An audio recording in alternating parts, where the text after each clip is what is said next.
Welcome to the Deep Dive. Today, we're embarking on, well, a really fascinating exploration. We're tackling some of humanity's biggest questions. Yeah, the really profound ones. Exactly, like what existed before creation? What's the nature of the divine, really?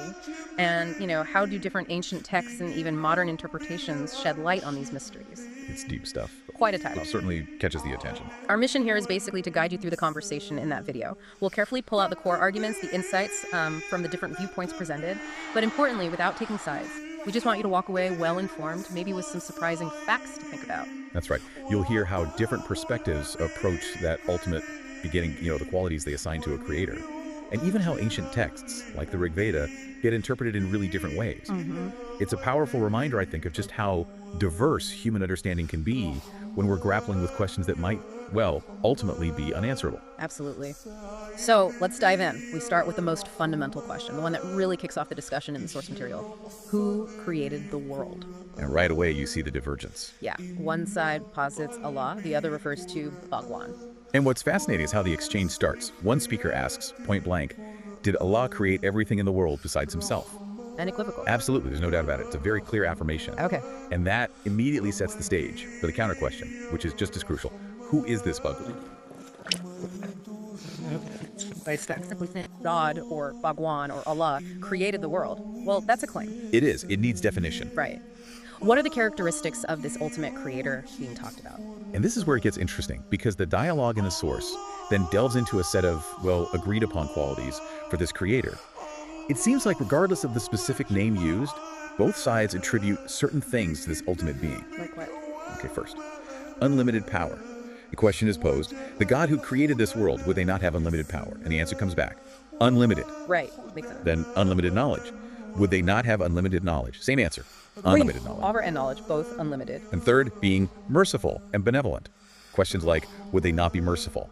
And would they not want your and my welfare? And the answers. Merciful and wants welfare, yes. So what's really striking here, and the source points this out, is that despite the different names, whether you say God, Bhagwan, Allah, the qualities everyone agrees on, they're described as all the same. Yeah, that's quite a point of convergence, isn't it? It suggests a shared kind of understanding, or maybe intuition, about divine attributes, even across different belief systems being discussed. Omnipotence, omniscience, benevolence. It really makes you wonder about that shared human understanding when contemplating the ultimate source. But then, things take a turn. The conversation moves to an even more perplexing question, maybe the ultimate head-scratcher. Which is, If Allah created the whole world, then where was Allah before creating the world? And similarly, where was Ishwar? This gets into pre-existence. right, and this is where a really crucial term comes up in the discussion, anadi. That's A-N-A-D-I, Inyay. Okay, Anadi, what does that mean? It's defined in the source as one whose beginning is not and whose end is not. Beginningless and endless. Beginningless and endless. Wow. Yeah, that concept is absolutely central to understanding how the divine's existence is viewed here. So, okay, if something truly has no beginning, how does that even fit into our human idea of time? Past, present, future. The source calls that Kalkand. Well, the perspective offered in the source is that Kalkand, our sort of linear timeline, that's for us, for beings on Earth. Not for God. But apparently not. Ishwar, or God, is described as being always in the present, just eternally existing.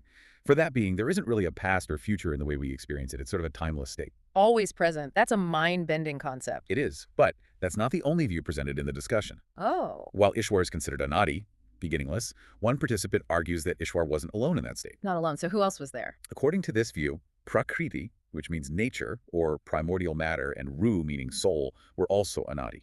So matter and soul were also beginningless and endless. Exactly. So this perspective posits that actually three things were eternally existing before what we think of as creation: Ishwar, Prakriti, and Ru. Okay, that adds another layer of complexity entirely. It does. And to explore this idea further, what existed before creation, the discussion in the source material turns to a very specific, very influential ancient text. Which text is that? The Nasadiya Sukta. It's from the Rig Veda. Ah, the Rig Veda. Okay. Yes, specifically it's the 129th Sutta of the 10th Mandala. And it describes a state often called pralaya. Pralaya. Yeah, cosmic dissolution. The state before creation. Imagine a time, as the text describes it, where there was neither truth nor untruth. Neither existence nor non-existence. Kind of. Yeah. Neither sad nor asad. It's very profound. So what was it like then, according to the Sukta? Well, the source quotes it in detail. It paints this picture. At that time, there were no worlds, no space, no covering, and no substance to cover. Wow, empty. Very much so. Nowhere was there any creature nor any pleasure-giving enjoyment. And at that time, there was no deep, serious water. It keeps going? Yes. At that time, there was neither death nor immortality, neither night nor day nor knowledge.